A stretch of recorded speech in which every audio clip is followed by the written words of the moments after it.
What I'm going to do in this talk is I'm just going to say a few things about the emergency we face, and then I'm going to talk about the phase of Extinction Rebellion we've just had. And I'm going to draw some consequences from that for Extinction Rebels and also for the Green Party who are hosting this talk and to whom I also belong. And then I'll finish up with some thoughts about where we go from here, looking into the future. Okay. So I'm only going to say a few words about the emergency. If you want a sort of full-scale talk about the emergency, then come to the Heading for Extinction talk, or you can watch my talk, This Civilization is Finished, online, or read the book.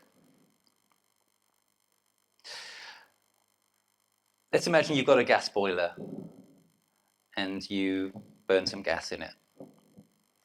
And that produces some intense heat to heat your house.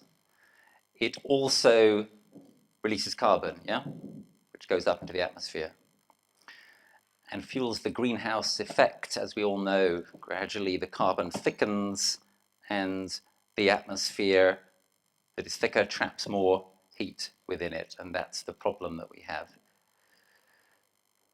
The carbon that gets released stays up there a long time.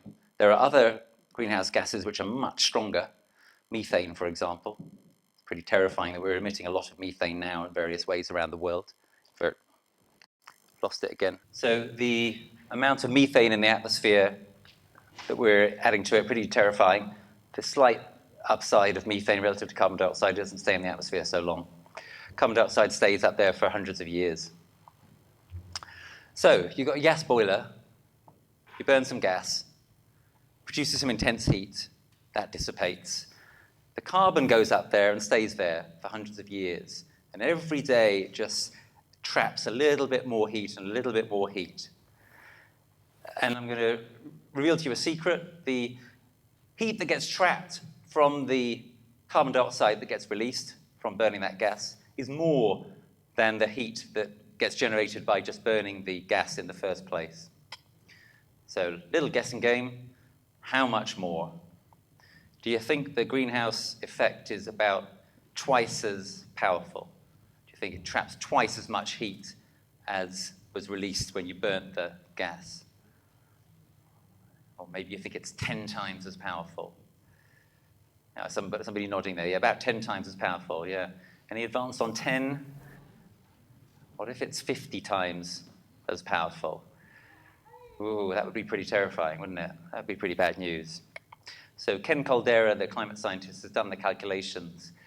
The actual figure is about 50,000. And when you really take that in, it's just one statistic that just shows you just how absolutely desperate our situation is. That fossil fuels are weapons of mass self-destruction. 50,000 times as much heat gets trapped in the atmosphere when you burn that gas in your gas boiler as the heat that you got directly from burning the gas over time. Now, when I say over time, some of you may think, well, okay, yeah, so this is a terrible, terrible problem, but it's essentially a problem for the future. And the main point I want to make about the emergency right now is I think that's not a good way of looking at it. So it's not a problem for the future from the perspective of people in the global south, in the majority world, right? Right now, people are having a really atrocious time because of greenhouse gases that have already been released in places like Darfur, in quite a lot of Africa, in parts of Southeast Asia, especially places like Bangladesh, of course, in the low-lying island states. This problem is already here for them. And of course, it's already here for people in some parts of the global north as well. We had this historic typhoon in Japan recently, situation with wildfires in California, other examples we could point to, including some closer to home. And if you're thinking about this in terms of the impact upon your children and your grandchildren and your great-grandchildren, you might be thinking, well, yeah, that's so terrible, but that is something that's going to happen in the future. Well, again, I'd like to say to you, no, it's not really something that's going to happen in the future. It's something that's happening now. We are committing them to a terrible future by what we do and fail to do now. Yeah? So here's another very concerning statistic. Around 1990 is the year that people usually rate as the baseline for when it no longer became even remotely credible to deny the reality of dangerous man-made climate change. Since then, we've released more greenhouse gases than in the whole of human existence prior to 1990. We're not really moving in the right direction. And so the climatically disastrous effects that we're experiencing now, the way that the world's weather seems to be spinning out of control, and we've seen this everywhere in the world in the last few years, this is primarily the result of greenhouse gases that were emitted before 1990. Yeah? Remember, they stay up in the atmosphere a hell of a long time. The greenhouse gases that have been emitted in the last 30 years and that will be emitted in the coming years, these are mainly going to affect our children, our grandchildren, our great-grandchildren. So the problems that they are going to have, in a certain sense, are in the future, but we are causing those problems right now. In that sense, again, I want to say the problem is here with us right now. So it's here, especially in the global south right now. It's here in a certain very real sense for our children and our grandchildren in what we are doing right now. And third and finally, and this is also really crucial, because this really brings it home. This is the point that some of you may have spotted me making at the start of that question time appearance. Third and finally, it's also here for us right now, or if not right now, then very, very soon. What do I mean by that? So if you think of dangerous climate change, you may think of gradual sea level rise, you may think of the problem getting worse in the future, but actually there are problems that are going to be very real for us very, very soon, unless we get this under control. What I have in mind is the vulnerability of our supply chains, and in particular, our food, and by extension, our water. They're interconnected, obviously. So in this country, we import half of our food, and we're not capable of feeding ourselves, not by a long way. And if you look at what happened last summer, when they had the mammoth heat wave last summer, the yields of many crops in this country plummeted. In East Anglia, many crops were reduced by 30, 40%, for example. And remember, that heat wave ended in July. What if it had gone on into August, September, even October? It would have just baked the crops in the field across this country, and we would have seen crop yields going down 50, 60, 70% across the country. And you might say, well, yeah, that's okay, isn't it? We're a rich country. We can just always buy in food from abroad. Well, don't assume that, I'm afraid. Sorry, don't assume that going forward into the future. It's entirely possible that there will be what are called multi-breadbasket failures as we go forward into the period of climate chaos that is coming. And be very clear, it is coming. There is no question about that. There is no issue. Remember, these greenhouse gases stay in the atmosphere for a long time. If we did exactly what Extinction Rebellion wants and went carbon zero by 2025, things would still carry on getting worse climatically for at least about the next 30 to 40 years, even if we're lucky. So this is about the lifetime of everybody in this room. It's a permanent emergency. It's not something that's going to go away, and it is going to get worse, whatever we do. So we are very vulnerable, food-wise, in this unknown world that we're moving into. And we're vulnerable basically now. Next summer could be the summer where there is a catastrophic multi-breadbasket failure. And every year it gets more likely that that will happen. Every year for at least the next 40 years. Yeah? So who wants to place a bet that that's never going to happen in the next 40 years? How confident are you? Do you feel lucky? The point, therefore, is this emergency is not just here already for people in the global south. It's not just here already in the sense I described for our children and grandchildren. It's here already for us right now here in Middle England.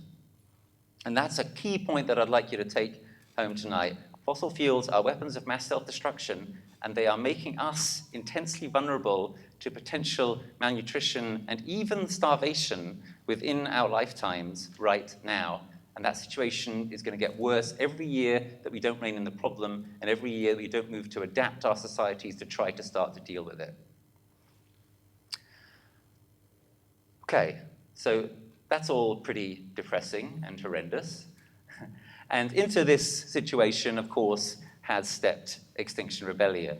And what Extinction Rebellion does is it has 3 demands. The third demand is citizens' assemblies to decide what to do about this awful emergency. The second demand is that we have to act now, one way or another, to deal with this emergency. We have to move very, very swiftly to carbon zero and to stopping biodiversity loss. And the first demand is to tell the truth about all of this. And that's what Extinction Rebellion has been doing, and that's what I've been seeking to do in these talks and in my work for the last few years. And only if we do that, only if we're willing to face the full awfulness of the situation, will we potentially do enough to deal with it. So it's far, far too late for nonsense like saying to people, well, you have to just tell a purely positive story. Everyone has to remain optimistic. Let's all take small steps and maybe we'll muddle through. All of that's for the birds now. We've got to be honest about the crisis. We've got to tell the truth about it. And then we might conceivably rise up to meet it.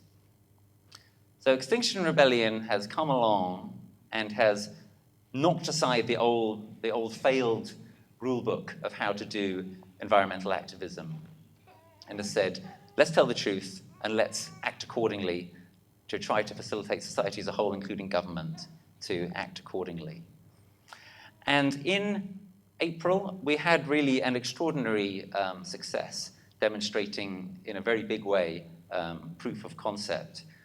We changed history. 1,000 heroic people got arrested. Many, many more thousands supported them and engaged in further nonviolent direct action. We got to meet with the government. We got to meet with the opposition. We got a letter in the Times from a load of business leaders saying we support Extinction Rebellion, not communist agitators or something, business leaders saying we support Extinction Rebellion. And possibly most importantly of all, the opinion polls showed very clearly that public opinion drastically shifted. Suddenly people were saying the environment's a more important issue than immigration. The environment's a more important issue than the economy. 2/3 of the British people agreed that there was a climate emergency, and so then did Parliament, which declared in the following week a climate and environment emergency. So far, so good. And that's going to have to be the kind of way that we're going to have to go if we're going to deal with this epochal emergency. Legal, ordinary routes have not worked. Marches don't work. Political organization, representative democracy, I'll come to that in a bit, but it's pretty clear that that's basically failing. The police find it very easy to deal with small, non-violent direct action. They can just take it out. But large non-violent direct action, mass non-violent direct action, when thousands of people are willing to flout the law in a good cause, a righteous cause, that is much harder to deal with. And that's what we did in April, and that was so successful. And recently we did it again, and this is the first talk I've given since the recent phase of Extinction Rebellion. So I want to say a few words about that, and then to seek to draw some conclusions, as I said, first for XR itself, and then also for the Green Party.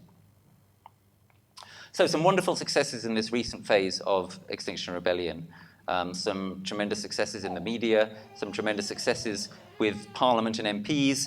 We had, for example, an amazing scheme which some of us organized. I wasn't involved, but I thought it was fantastic. We gave little tiny trees to MPs. 400 MPs took these little trees.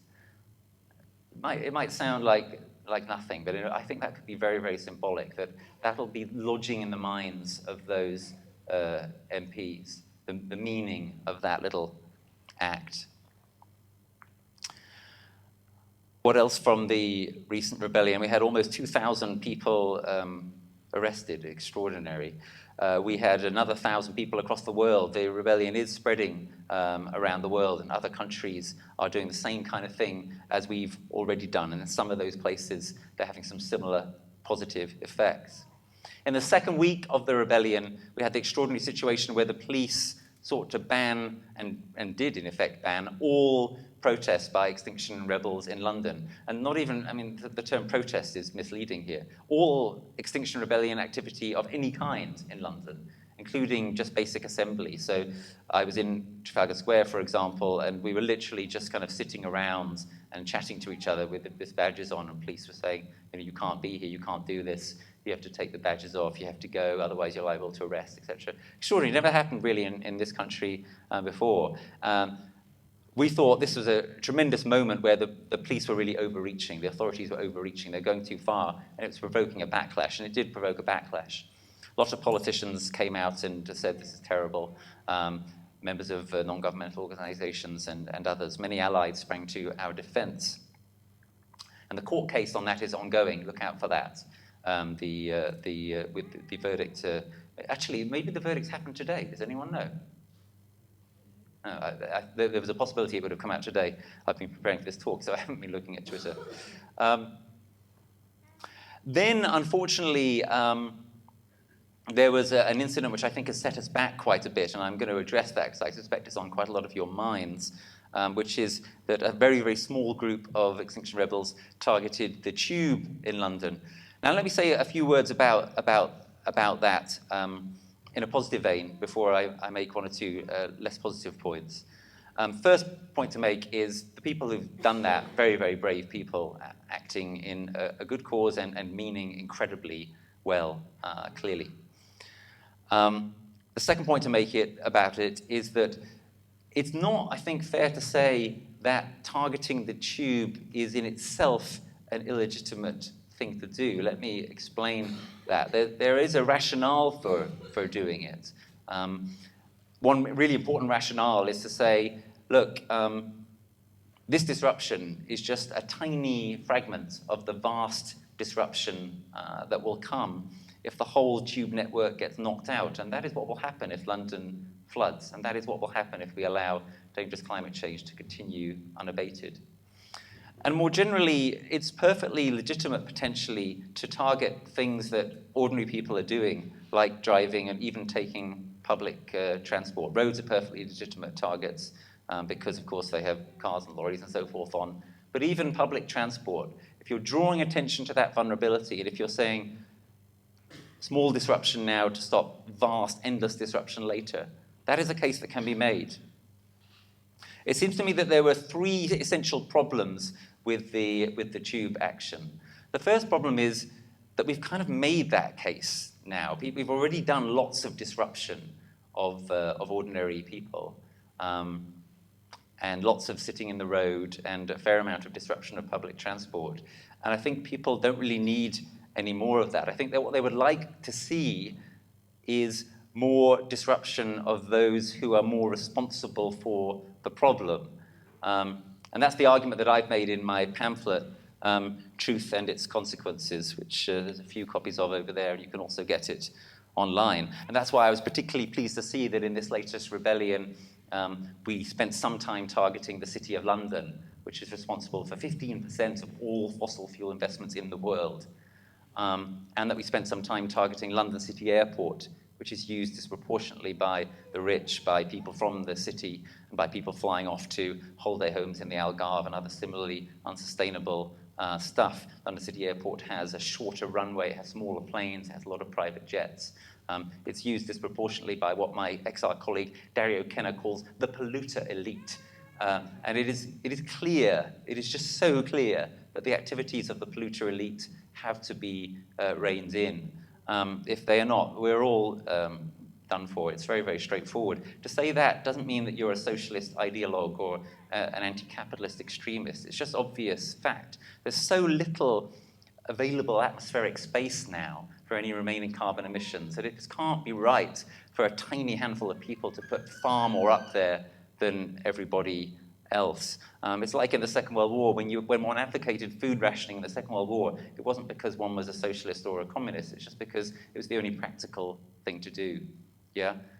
So there's an overwhelming pragmatic case for the polluter elite being reined in, and that is itself a very, very strong reason for challenging the activities of the super rich, of large corporations, of those in the city, etc. And also, of course, those are the people who, to a large extent, actually run this country. And one of the main points of Extinction Rebellion is to say, we've got a sort of fake democracy. We need to strip away the mask and see who's behind it. And that's a case for targeting the media, but also, and perhaps above all, for targeting the super rich, financiers, etc. It's not because we hate them, as I say. It's not because of any extreme ideology. It's just basic pragmatics about what's going to be necessary if we're going to create a real democracy in this country, if we're going to have a way forward which involves us staying within ecological limits to the extent that that's still possible.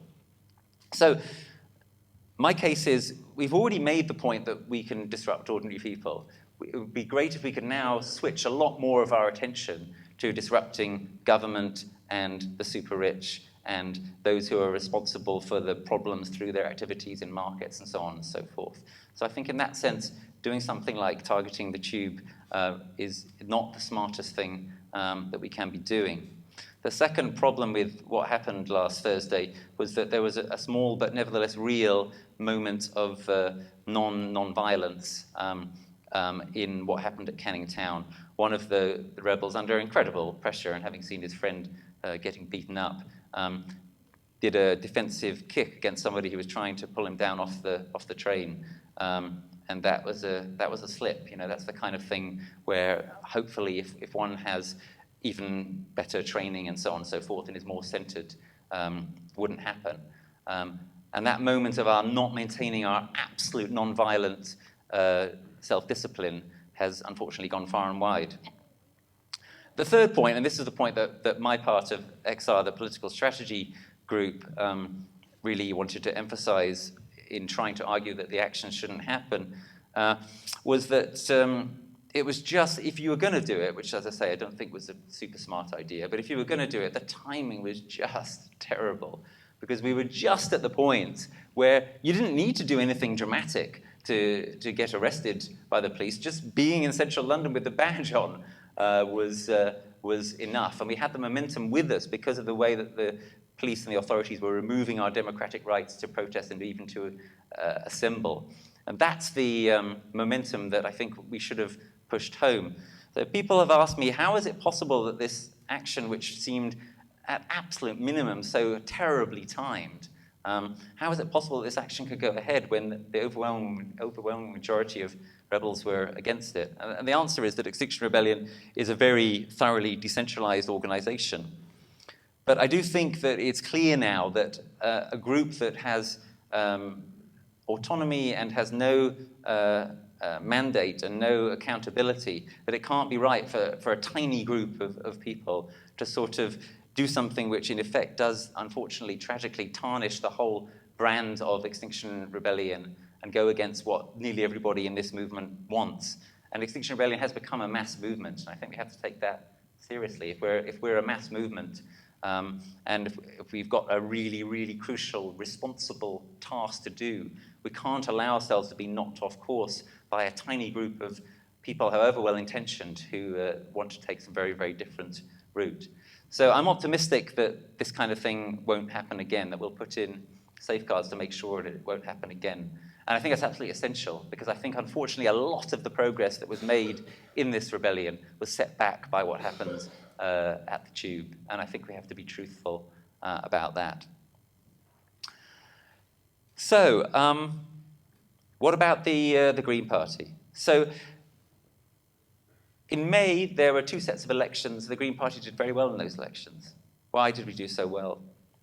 I think the main answer can be summed up in two words: Extinction Rebellion. I think it's obvious that the rebellion in April moved the whole political agenda in a way which, among other things, made it seem to people to make far more sense to vote Green in the local elections and the European elections in May, and the Greens had those historic results as a result. What's going to happen going forward? Well, we don't know. I'm hopeful that the momentum, such as it is, that we've had from this latest phase of Extinction Rebellion will lead to further Green successes in the months and years to come, but that can't be taken for granted. And the basic fact, of course, about our representative democracy system is that we know that there's enormous amounts that's wrong with it. It's very vulnerable to manipulation by moneyed interests. The electoral system itself is terrible. It doesn't allow for a proper kind of calm deliberation and the use of expertise and so on and so forth. And all these are reasons why it makes sense to have citizens' assemblies instead or as well. Yeah? And I think it would be, I think that at some point, as this emergency worsens and carries on worsening in the way I described earlier, I think at some point there will be a further massive surge towards the Green Party. But I don't think we're quite there yet. And I think that it would be a brave optimist who would anticipate a really sort of dramatic upsurge of Green results in the upcoming general election, at least in terms of seats. I think the Greens will get a lot more votes, but not necessarily a lot more seats. So anyone in the audience tonight who is a Green Party member or activist, I would say to you, in the coming election, and there is almost certainly a general election coming, it's a time to really try to focus and target your efforts. The most obvious way to do that is that, as you may or may not be aware, the Green Party in this region has selected the constituency of Bury St Edmunds in West Suffolk as its #1 target for winning. And if you're thinking of getting involved in Green Party activity in the run-up to the general election that's coming, I would urge you to consider going there. It's only an hour away from here, and there is a real chance we could do very, very well in that seat. If you're super committed and want to do something even more exciting and dramatic, you might consider going to the Isle of Wight, which is arguably our best prospect for a gain at this election. And wouldn't it be wonderful to have some more Green MPs to sit beside the incredible Caroline Lucas in Parliament? If they were all like Caroline, then I don't think Extinction Rebellion would even necessarily be needed. But that's a long way off. So those are my brief thoughts on the Green Party in this context. I think it's also worth remarking, in case anyone's not anticipated this, that Extinction Rebellion will be active in the upcoming general election campaign, and that might be quite interesting and exciting. It'll be the first general election where Extinction Rebellion has existed, of course, and what Extinction Rebellion intends to do in the general election campaign is make the issue of the climate and ecological emergency unavoidable. And not just have the election be all about Brexit, Brexit, Brexit. That's one of the reasons, by the way, I think that Extinction Rebellion did well in April. The people at that time were just so fed up with talking about Brexit all the time that they were really pleased to have something else to talk about for a fortnight. Very pragmatic point there. Okay, so I've said something about the rebellion we've just had. I've said something about my thinking about Extinction Rebellion in relation to that, something about my thinking about the Green Party in relation to that. Going forward, how do things look? So, to start off again with Extinction Rebellion, I think it's clear that Extinction Rebellion is still at the phase of building itself as a movement. It was about twice as big in October as it was in April. But if it's going to get to the kind of stage that is there in some of the historic precedents that are cited sometimes, the Iranian Revolution or the People Power Revolution in the Philippines or the Gandhian Indian independence movement, those are movements that mobilized hundreds of thousands or indeed millions of people to take to the streets and so forth. We're a long way away from that. We're a long way away from the point where it might be possible for us to just sit down across the whole of central London and bring the whole place to a stop in such a way that the police would just turn around to the government and say, we can't deal with this, it's political, over to you to negotiate with these guys. We're a long, long way away from that. So we can build towards that, and until we get closer to that, I think we have to be really smart in the way that we act, and I think we have to be really careful to be super radical and not needlessly alienating, which is a difficult balance, but I think we can do it. I think we've done it most of the time. I think the one main point at which we haven't done it so far was last Thursday, and we're a young movement. We'll learn, hopefully, from our mistakes and do better in the future. How much hope can we have that we are going to rise up sufficiently to the vast challenge that I sketched? Well, I think we shouldn't have too much.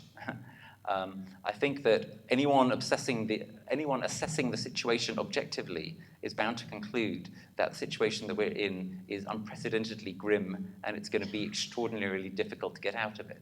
Something like Extinction Rebellion and the kind of changes that it could unleash in business, in government, in ordinary representative democratic politics is what is needed, but it needs to succeed.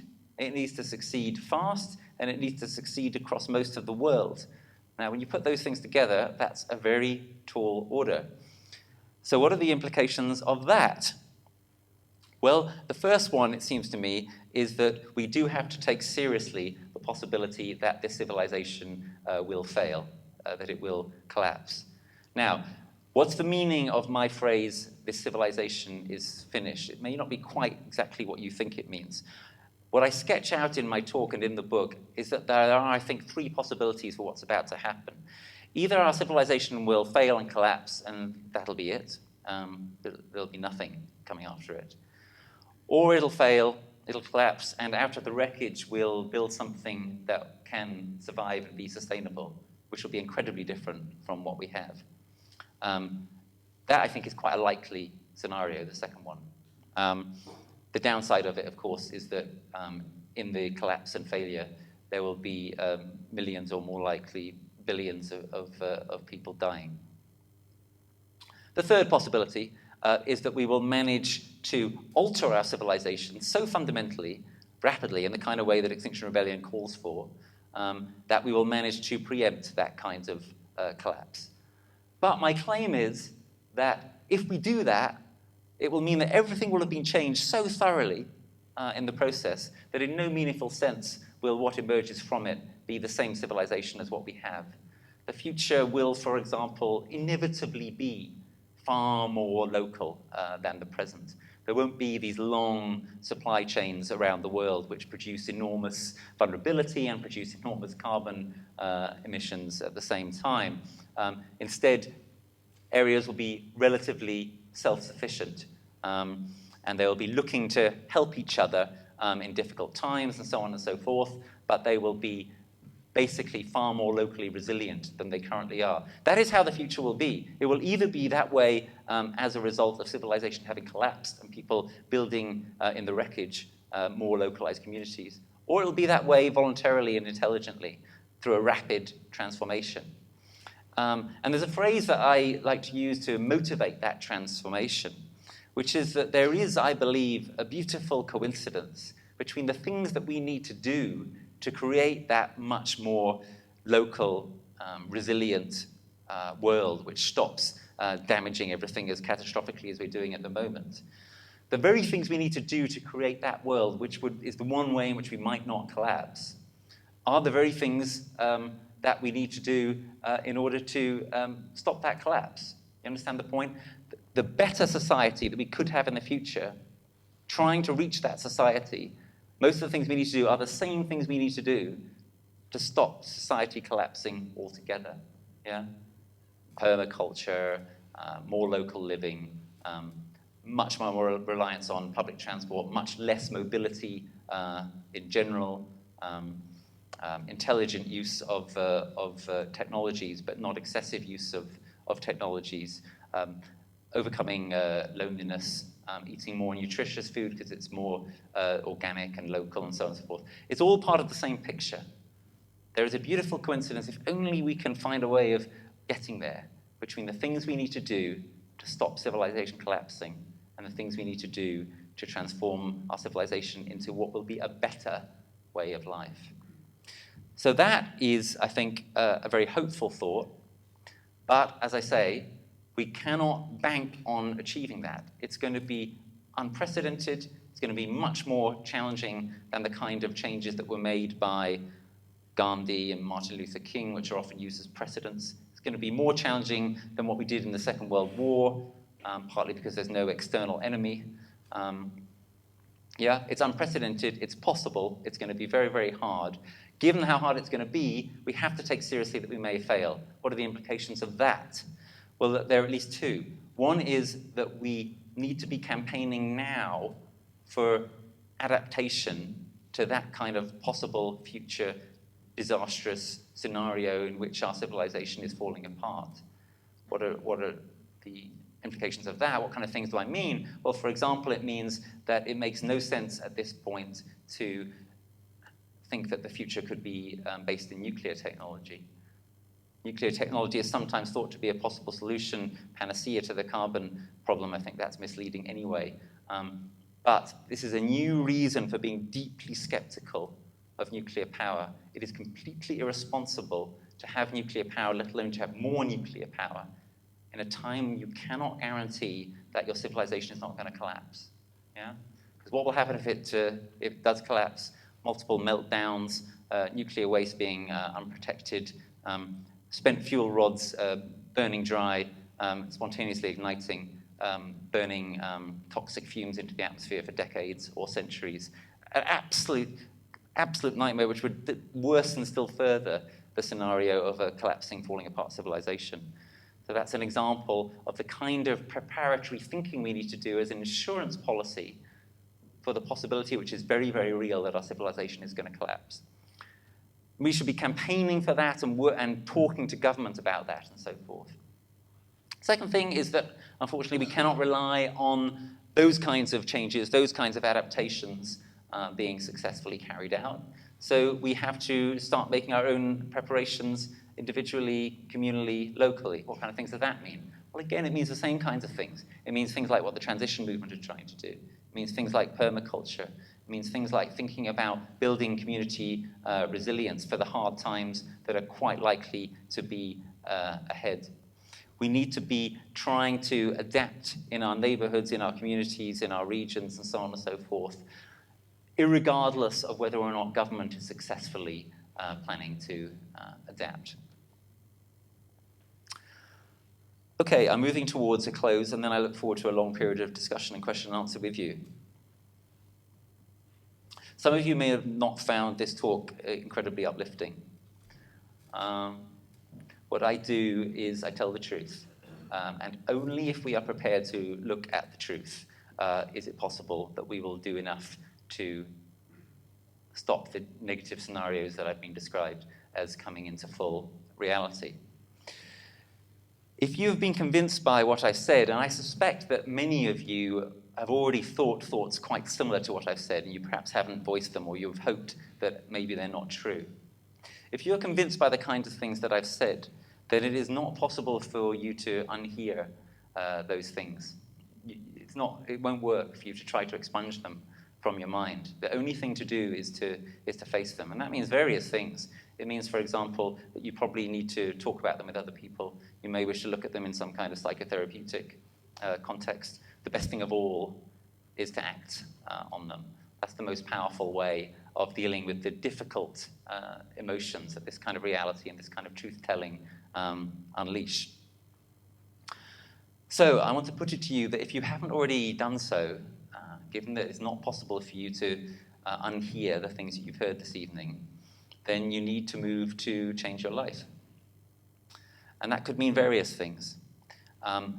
One sort of high-level way of putting it, which I think can be helpful, is that most people have some kind of capacity in their life, if they're really willing to look at that life and say, okay, how much can I change? How much should I change in this? Most people have some kind of capacity in their life to free up either some time to do something different or some money to move somewhere different. So, if you've heard what I've been saying, I want to urge you, among other things, this evening and after this evening, to think, all right, how am I going to use my time and or my money differently? And there's various possibilities that could mean. It could mean putting your time or your money into some kind of local adaptation scheme or community resilience scheme. It could mean putting it into the Green Party. It could mean putting it into Extinction Rebellion. As I say, I think that the time will come, even if we're not there yet, when the Green Party will reap a huge reward from the tragedy of the reality of our situation becoming recognized. And I think it's clear that what Extinction Rebellion has already achieved this year is historic and is one of the few things, possibly the only thing, that can give anybody real hope that we might still do enough to change everything. If Extinction Rebellion carries on growing at the rate it's been growing this year, if it's 4 times as big, say, by next Easter, and 8 times as big by October of 2020, well, then we will be getting to the kind of point where it may be impossible for the powers that be to carry on as they're doing any longer. And that might not be too late. So one thing that you might wish to do is to free up some of your money and put it into XR. Or you might wish to do what quite a lot of other people have done and to go half-time or to quit your job or something and work for Extinction Rebellion. These are the kinds of choices that we are now faced with. The younger people in the audience, it's frankly not very likely that you're going to have pensions in the way that you've assumed, perhaps, or that your parents have. Will you have a career in the kind of way that people who are now retiring have, in many cases, had careers? Again, not particularly likely. The only possibility that young people here today are going to have ordinary pensions and ordinary careers and so on is if we change everything really, really fast. So one way or another, everything is going to change, and those careers or those pensions are not going to look the same as they do at the moment. If you've heard what I said, then I hope you will really reflect now and later on what that means and on what you're prepared to do about it. The money that you have, £10,000, £50,000, some of you probably got in savings accounts, the money that's locked up in your houses and so on, it's not going to mean anything if our civilization falls apart. It's literally going to be gone. The time that you have now is precious, because if our society goes into this downward spiral, in the future you won't have so much choice in how you spend your time. You'll be just using it to get the basics of food to literally survive.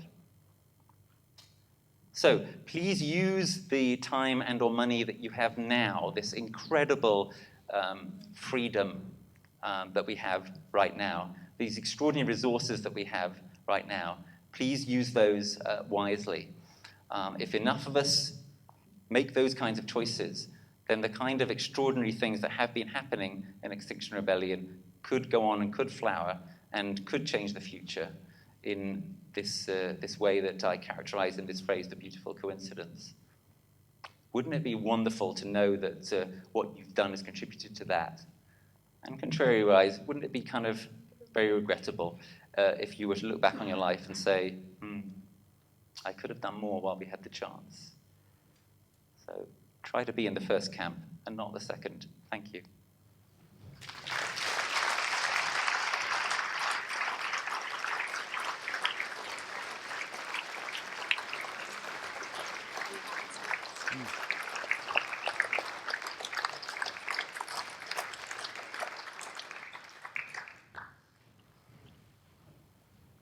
Okay, who would like to ask a question? What I'll typically do is take a couple of questions at once, and until we've got the mic working, I'm going to encourage you to stand up and belt out your question. So there's a man there in green and a woman at the back in green.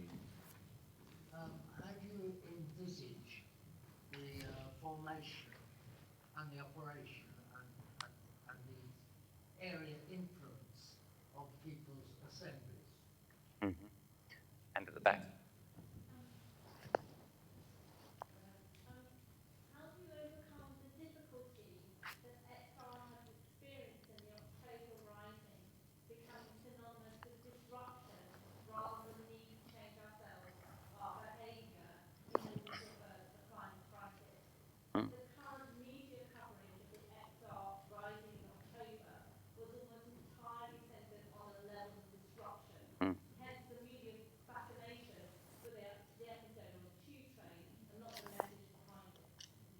Yeah, thank you. I'll start with that one.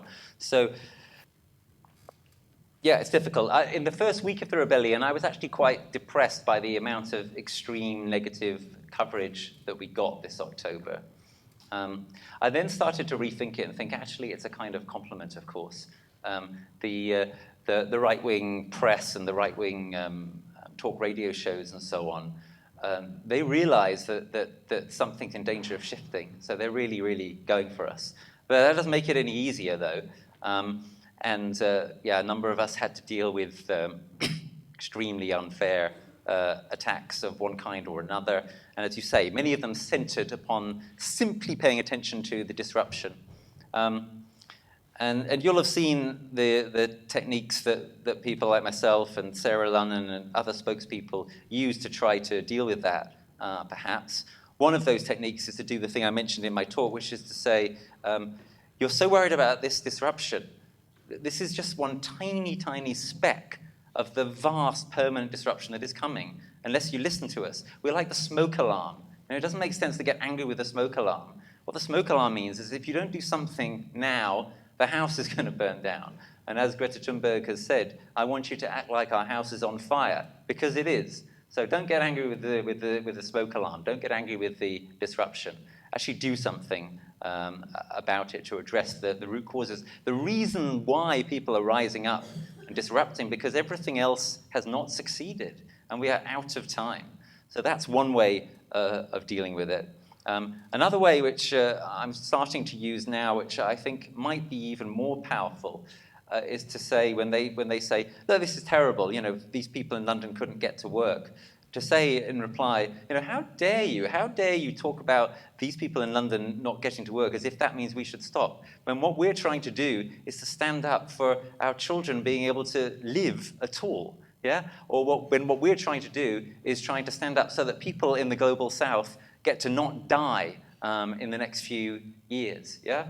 Are we really so selfish that 10 minutes or half an hour, whatever it is, added to our commute outweighs in our minds or in our experience the absolute horror of what is going to come to our children and grandchildren, and the awfulness of what is already being experienced in the small island states which are being submerged, and in the millions of people in places like Bangladesh who are being displaced, and some of whom are likely to die or have been dying, and so on and so forth. I think we need to be quite firm in saying to people and insisting that there is a reason for this, and the reason is absolutely valid.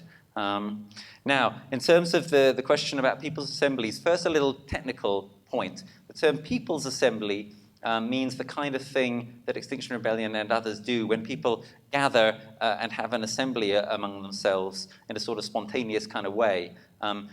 Citizens' assemblies is a slightly more technical concept. Citizens' assemblies, which is what we're asking for in our third demand. Citizens' assemblies have to be formed in a way that geodemographically represents the population, and they're guided by professional facilitators, and they have expert witnesses, and they're given a long opportunity to deliberate. And what we're saying is that citizens' assemblies should replace or supplement parliamentary democracy where it fails, where it's clearly incapable of working, as is clearly the case in the whole piece of the climate and ecological emergency. There are also, by the way, other examples where it looks like it would be good to have citizens' assemblies. One which I think is pretty obvious is in relation to our constitution and our failed democracy itself. So we've been thrown this year into an unprecedented constitutional crisis in this country because of the whole Brexit shenanigans. And Parliament and the executive seem to find no way through that. I think there's a very strong case for saying, again let's have a citizens' assembly to sort out what to do about it. So we've got institutions that, at least in their own terms, function effectively and in ways which don't leave us lurching from one crisis to another.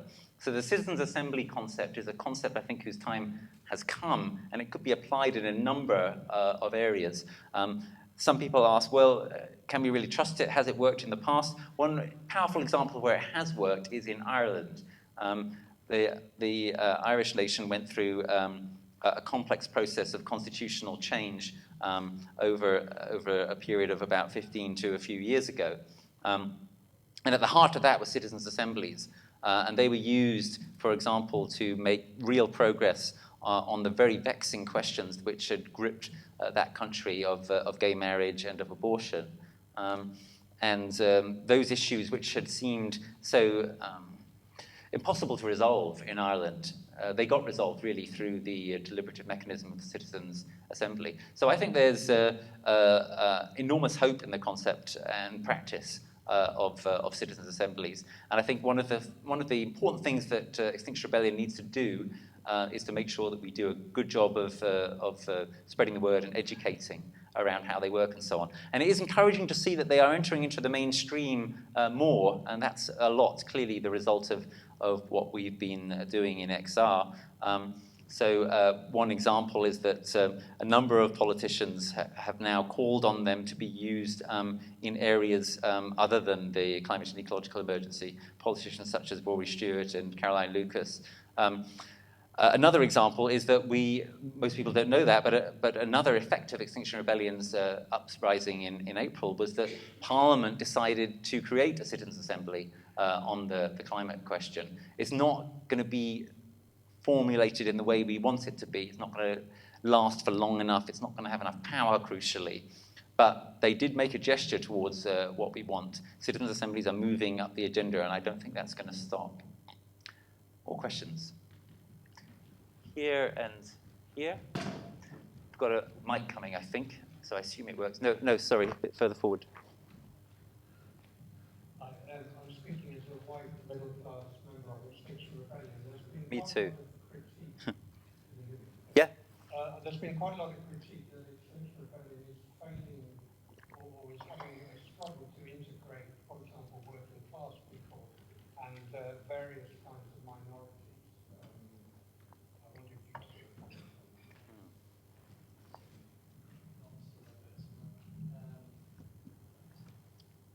There's been a lot of talk about hypocrisy, which Jonathan Pye and Tom York and people like that answered brilliantly. But on the flip side of that, I just thought we are all hypocrites in some ways. Right? But I guess my thing is there any hope if even the people that care really, really deeply and believe what you're saying, which I do, don't change their lifestyle enough? So they still fly, they still do this.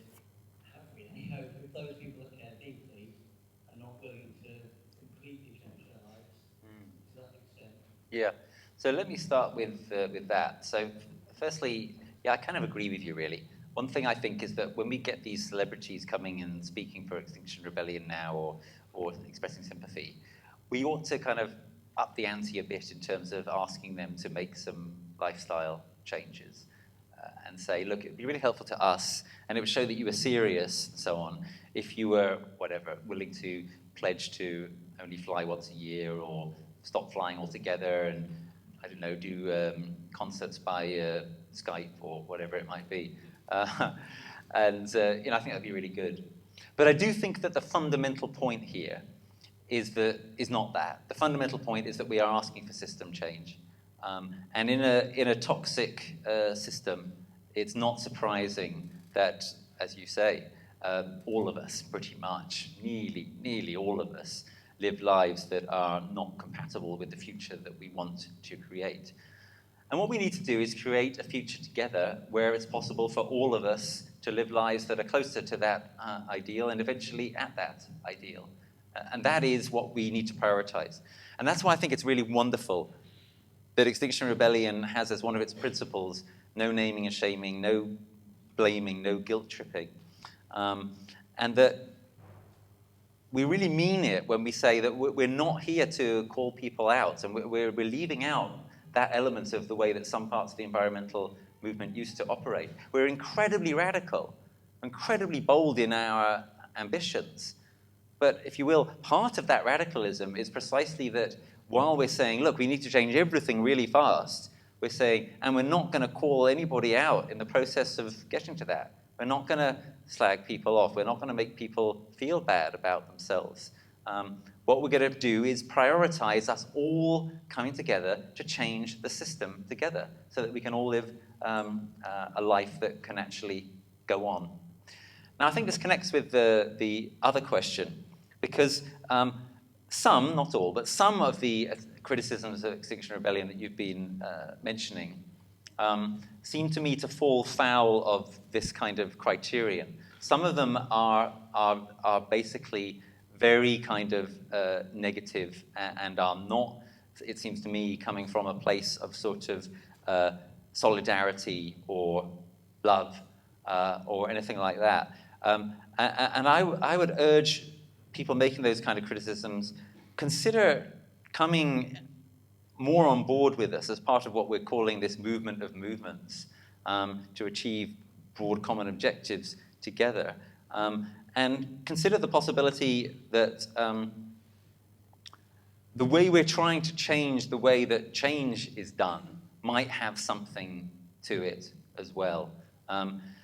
I do think it's absolutely clear that some of the criticisms have some validity. So, for example, as I said in my talk, I think it's really, really important that we put more emphasis on creating a more equal society, and that we encourage working class people and people who are struggling to understand much more that we're not in the business of pointing at them and saying that they have to change their lives. They do, but the big changes need to be made by people who are middle class and especially upper middle class and especially upper class and rich and so on and so forth. Right? The people who need to change the least are the people whose footprints are the lowest, and there's a correlation there, obviously, with class.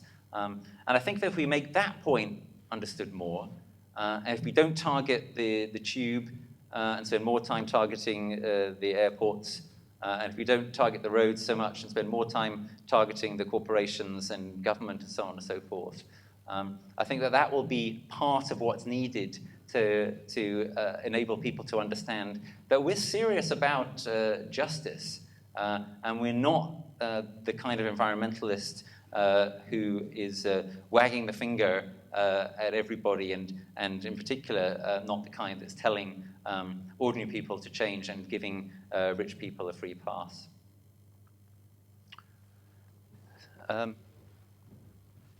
Yeah, this fellow over here, and then there's a lady at the back there.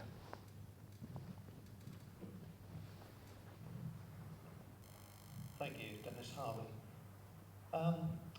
Because XR are not being prescriptive, trying to say this is what we need to do, they're really saying smoke alarms gone off. You know, we're just trying to tell you the house is on fire. Looking like government aren't able to do anything about the situation. This is going on and on. If they're not prescriptive, who is actually going to join the dots? I mean, at one level you could say you have to stop using fossil fuels immediately, but who is it that can actually do anything to change? I understand the grassroots, if everybody stopped using fossil fuels, then there'd be no demand, but there'd always be the military or some other use. So, can you just make a comment on what would be the way forward? Mm-hmm. Yeah. And then the lady near the back.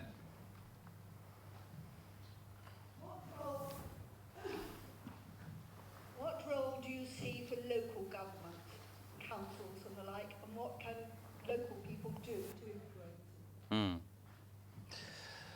Okay, so let's start with the local and then move to the national. By the way, I think it's sometimes in Extinction Rebellion people talk about citizens' assembly, but actually it should always be citizens' assemblies. We're going to need multiple citizens' assemblies at the national level, but we're also going to need citizens' assemblies across regions, nations, localities, etc. So there have been lots of declarations of climate and ecological emergency around the country. One of the key things we need to do is now hold councils to those declarations, right? We need to be going back to them again and again and saying, right, now what are you doing? Where's the action? You know, the words don't mean anything unless you act. And continually asking them to sort of rise up to meet that commitment. And then if and when they don't, challenging them and where necessary, undertaking non-violent direct action against them and so on and so forth. Clearly also with local government, it's easier than it is with national government to change the composition of it. I mean, at elections. So as I say, for example, we saw a lot of Green councillors elected this May. I hope we'll see, way more next year and the year after. And that's an example also, obviously, of how we can start to get change in the right direction.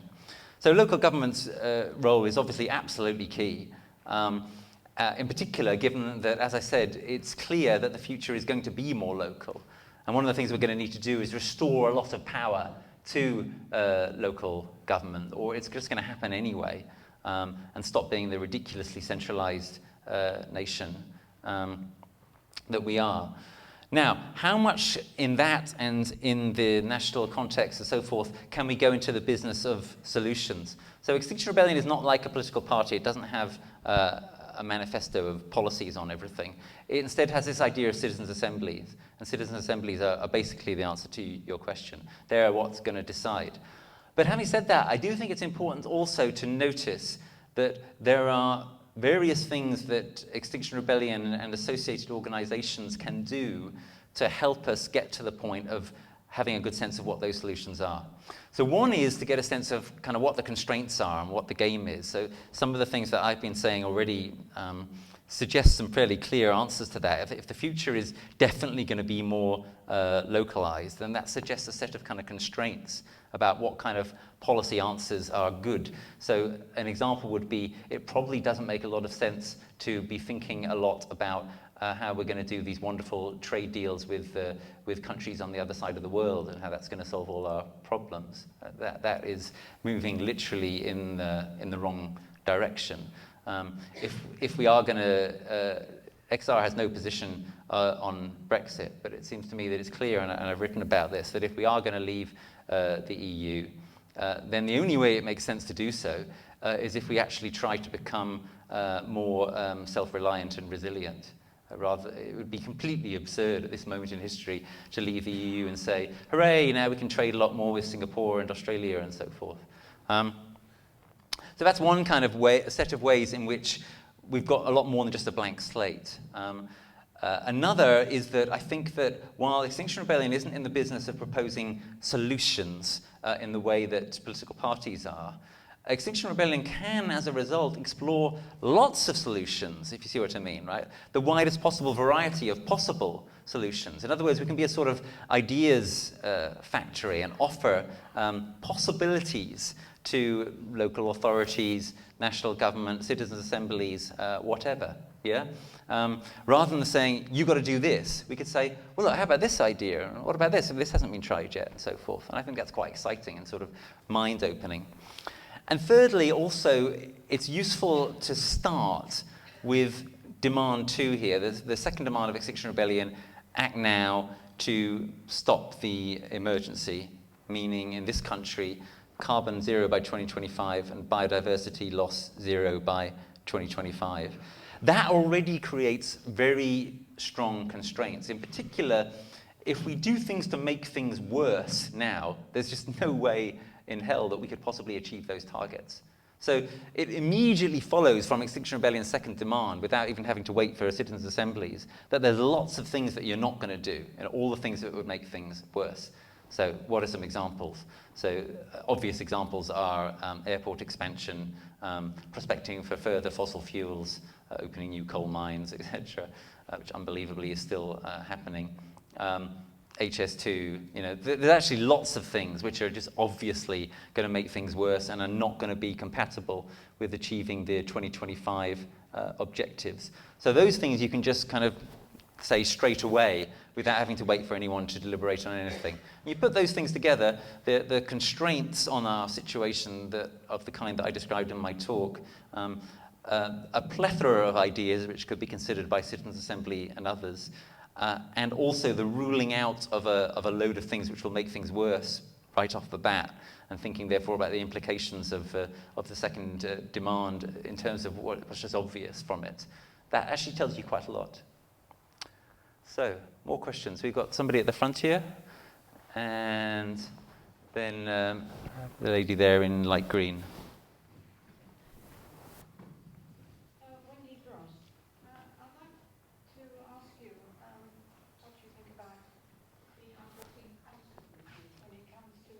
attempting to reduce climate change.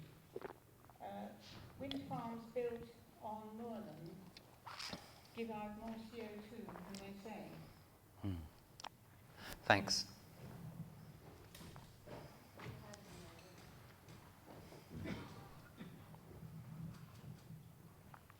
My question was about how we expect our message to be received.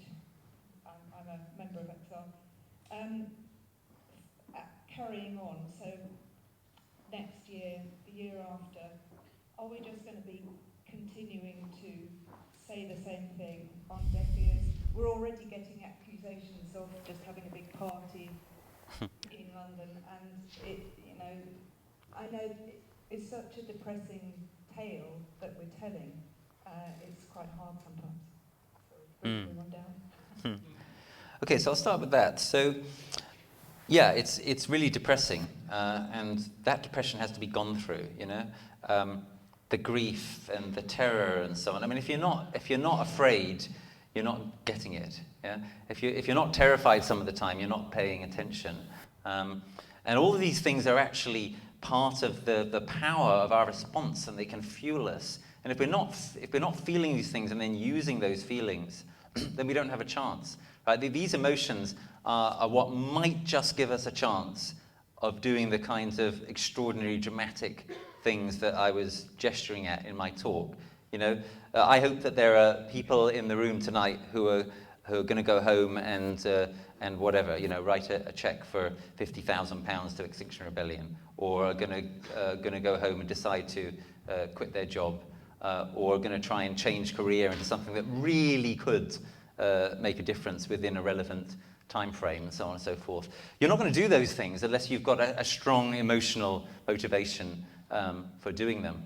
But look, I mean, I think you're absolutely right that there is a danger that we get into a sort of a rut, and we just sort of start repeating the same things again. I don't think that's going to happen. We've got lots of brilliant, fresh ideas and bigger ideas and so on, but it's certainly a possibility. And there's also a danger, which I sort of gestured at when I said, look, people have kind of got it that we're willing to just sort of disrupt the centre of London. There's also a danger that people will sort of, in some sense, kind of get bored or fed up with what we're doing. So we have to be creative, we have to be smart. If we really keep growing more or less exponentially, then the sky's kind of the limit. But that's probably only going to happen if we manage to be presenting ourselves in an intelligent and creative way, which involves going to new places, etc. So it's a big challenge. Towards the end of my talk, I did give an indication of some of the things that we need to be starting to talk about more, given that we're not breaking through as quickly as we really need to be breaking through. You know, wouldn't it have been great if this rebellion had been 10 times as big as the April one? So in particular, adaptation. We need to be talking more about transformative adaptation and deep adaptation. We need to be talking more about the kind of things we need to do to adapt to a future in which our civilization may be collapsing, and the kind of things we need to do to change everything and mitigate carbon and so on at the same time. And doing that will have various kinds of good effects. One, it's something new and important for people to think about and notice, and it can affect the way that we do our actions. Some of our actions should be very deliberately designed to show the vulnerabilities in our system, for example, our food system, and get people thinking about the fact that system is vulnerable to climate and ecosystem induced collapse. It's also important because I think it will make things more real to people. If we get people thinking about the vulnerabilities in our food system, if we get people thinking about the fact that actually we are taking seriously the need to change the way our communities are structured and reduce supply lines and so on and so forth, because food shortages and possibly down the line civilizational collapse are likely, I think that will potentially concentrate minds. Now, this is relevant to the renewable energy question because, You know, there's a way of thinking about our civilization which is, I think, quite common, where people think something like, yeah, wouldn't it be great if everything could just be greened? Wouldn't it be great if we could have all our cars be electric cars? And if we could switch from fossil fuels to renewables, and have, you know, loads more wind and loads more solar and so on? And the answer is, no, it wouldn't be great. It would be pretty crap in all sorts of ways. If we switch our entire vehicular fleet to electric vehicles, it will reduce emissions by about half, but we'll still have the same amount of particulate matter from tires. We'll still have the same amount of traffic on the roads. We'll still have the same difficulties of people on bikes and on foot being knocked over by cars. We'll still have the same kind of ridiculously spread out societies and massive kind of endemic patterns of loneliness and mental ill health and so on resulting. And we'll still be using tons and tons of resources, including all the vast resources going into the batteries for the electric cars and so on. And then where's all the power to come from? Oh, well, it's all going to come from wind turbines and solar power.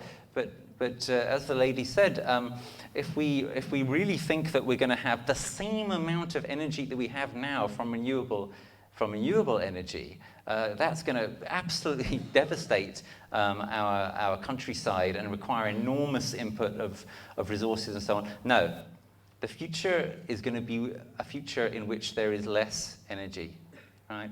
Less energy available.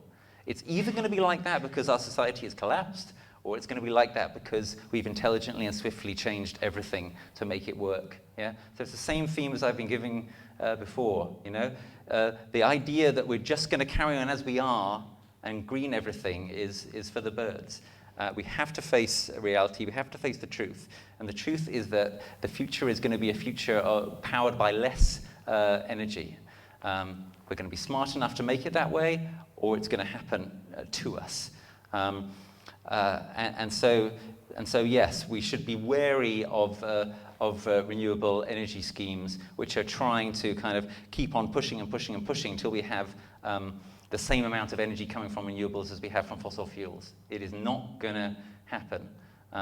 And while it's clear that we should have more onshore wind, and what the Conservatives have done on that is disastrous, it's not at all clear that we should be pushing to have onshore wind in all of our moorlands and national parks and so on and so forth. If you were really going to say we're going to have the same amount of energy from renewables now as we have from fossil fuels, that's what you would do, right? You would put wind turbines over basically the whole of Britain, including our national parks and everywhere.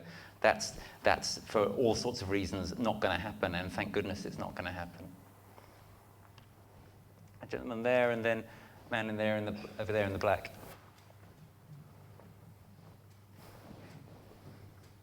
As a fully paid or pessimist, can I ask you what you think of the notion of power structures which seem to be embedded in our society going to make it impossible for change to come about? How do we get over embedded power structures like the military, like governments that listen to a corporation? Yeah, thanks. And the man in black there.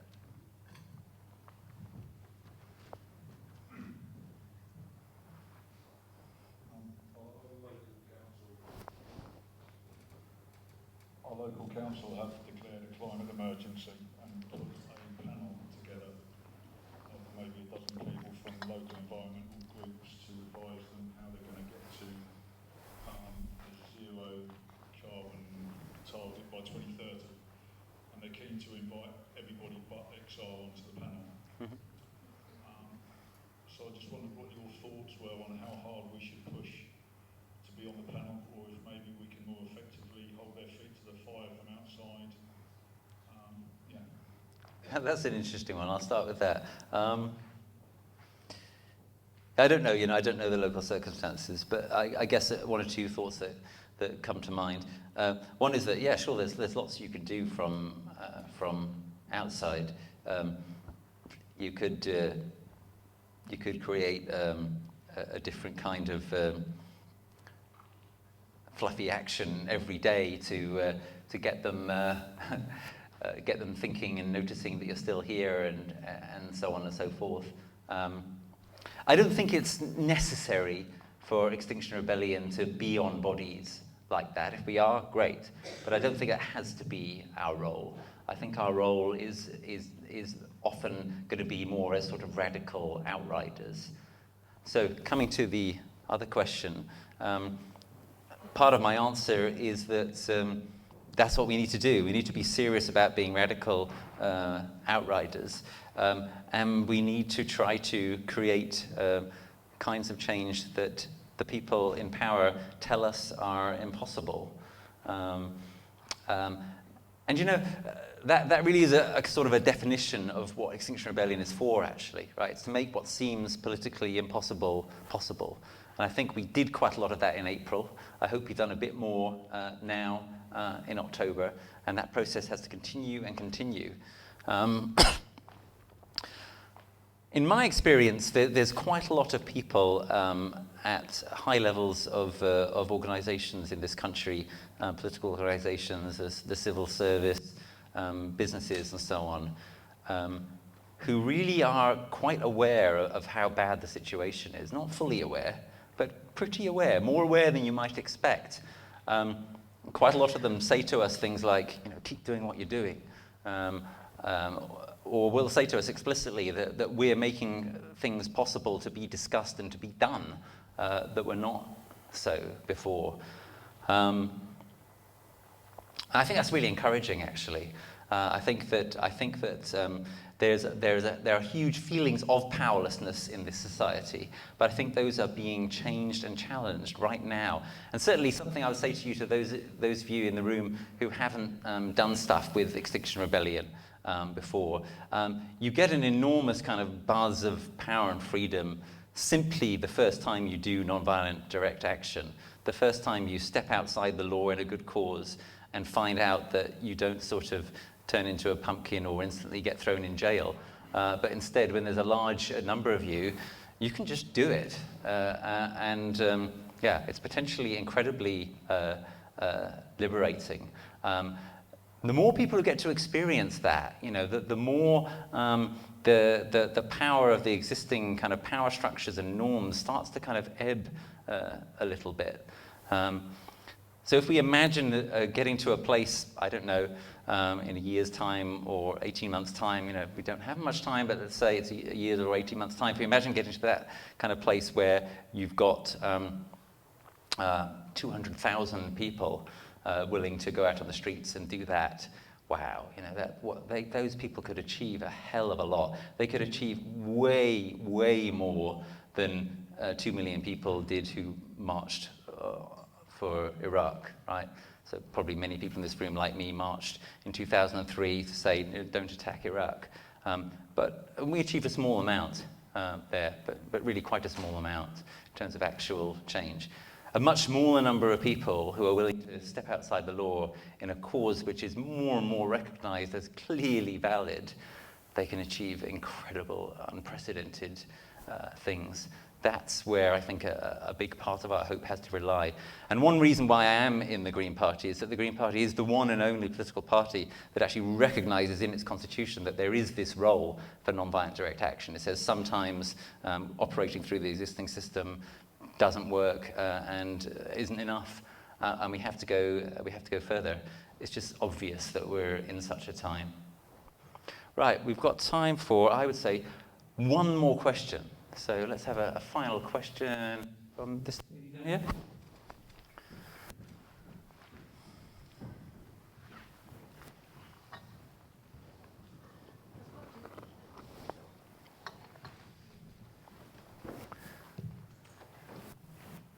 As much as I can feel encouraged by being in the UK as part of this movement, I do look to the States, where President Trump today has actually taken the States out of the Paris Agreement.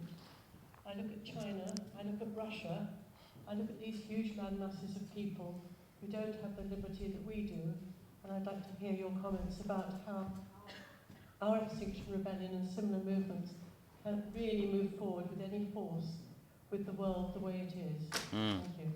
Yeah, so that's a super question to end with. Very, very challenging, of course. So let me start by saying that I think that we really need to recognize the the amazing, brave, path-breaking role taken by many activists in the past and in the present in parts of the world which are far more difficult to operate in than where we are here. So there are many environmental activists, especially in the global south, who've been disappeared or tortured or killed for doing what they've done. And those people are heroes of another order of magnitude beyond what anyone has done in Extinction Rebellion in this country. We should take great courage from the fact that is the case, that such people do exist and continue to exist and to fight and sometimes to win. In other words, it is possible to achieve huge amounts and to win struggles in societies which are much more repressive or whatever than our own society.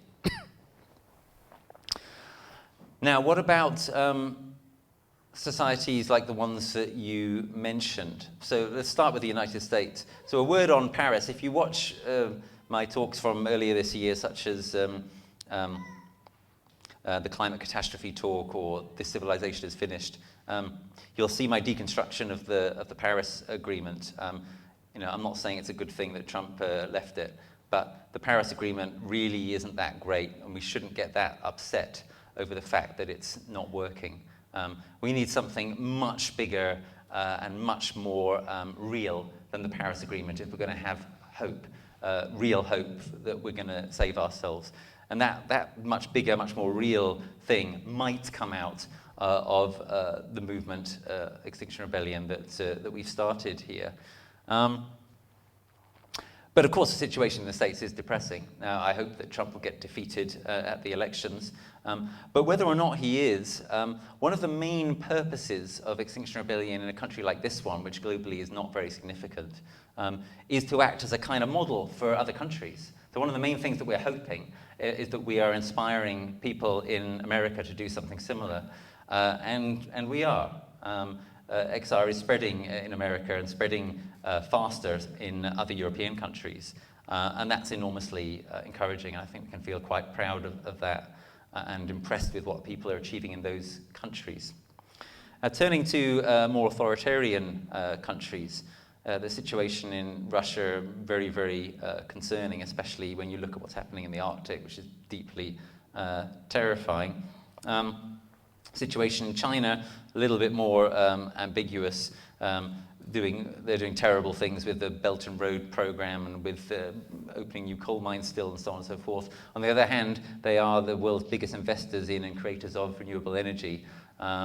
And they are purportedly trying to create a new ecological civilization.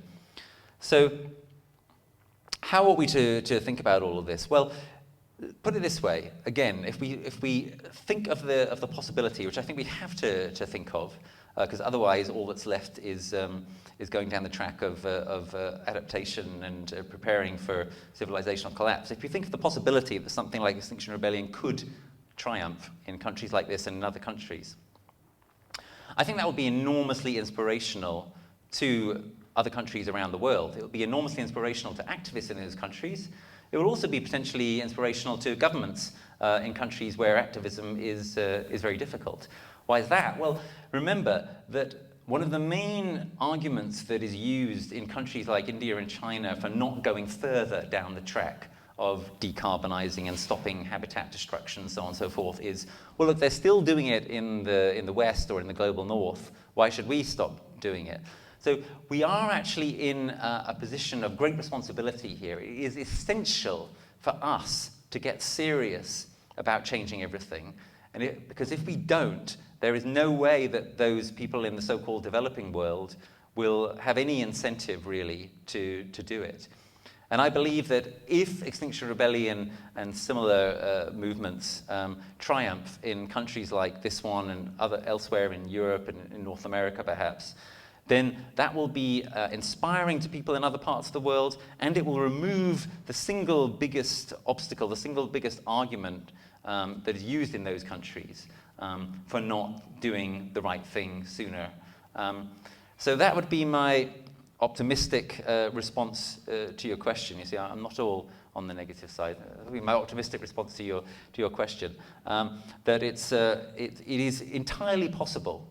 It cannot be ruled out that the kind of thing that we're trying to do here will unleash a sort of a chain reaction which could go really well in one way or another around the world in the years to come.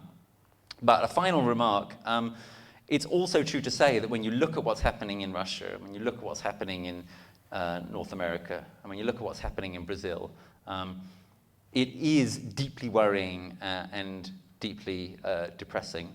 And that, I think, really means two things. Firstly, we have to try, in the way I've sort of outlined, we have to try to do something really extraordinary here, which could lead to positive chain reactions in those countries.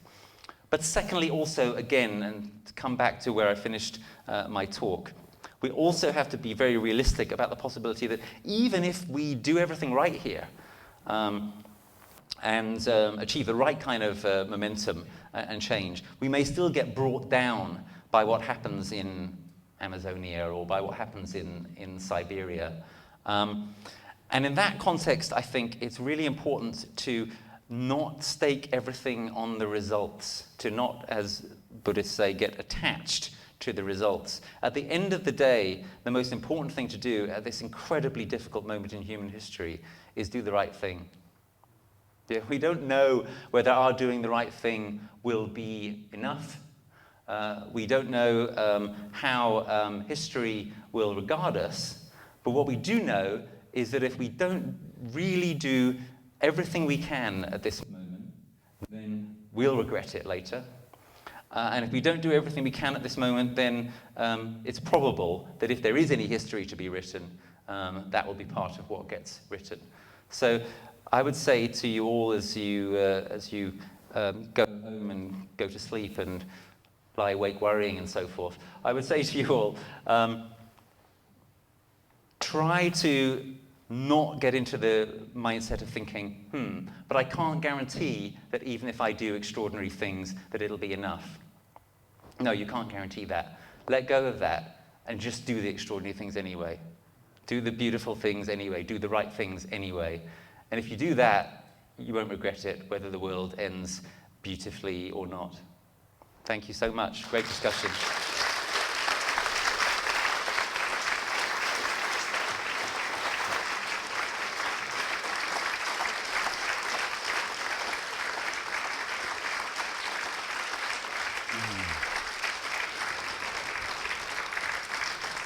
Thank you so much, Rupert.